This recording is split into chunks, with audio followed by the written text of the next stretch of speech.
වැඩක් කොමසාරිස් එක කතා කරන්නේ. කොමසාරිස් නීති විරෝධී වැඩක් කරලා තියෙනවා. අපි නිකන් කට්ටිය නෙමෙයි. අපි මේ මහ ජනතාවට වග කරන මහජන නියෝජිත වාජන කොළඹින් ආපු එකයි ඔක්කොම හරි. ඉතින් ඊයේ දවස්වල කරා මේ බඩු එකතු කරන එකයි මිනිස්සුන්ට බඩු බෙදන එකයි අපිට ප්‍රශ්නයක් නැහැ. හරිද? මේකට මහනුවර මහනගර සභා භූමිය තුළ മന്ത്രിවරුත් දන්නේ නැතුව මේ මෙහෙම දෙයක් සෝෂල් මීඩියා එකේ ඔක්කොම දාලා මෙතන മന്ത്രിවරු 20 දෙනෙක් ඉන්නවා. අපි දන්නේ ඊයේ මේ වුණා එතන අපි කතා කරලා ඔයගොල්ලෝ කවුද කියලා අපෙන් අහලා දැනීමක් කරනවා. ඉතින් ඔබතුමා එහෙනම් ගහගෙන ඉන්නේ මම මන්ත්‍රී කියලා ගහගෙන යනවනේ මම පිළිගන්න ඔබ මන්ත්‍රී කියලා. කෙරුවානේ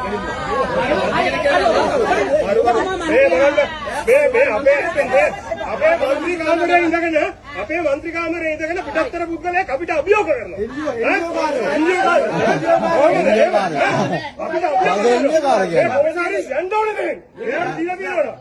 මෙයාට මේ භූමිය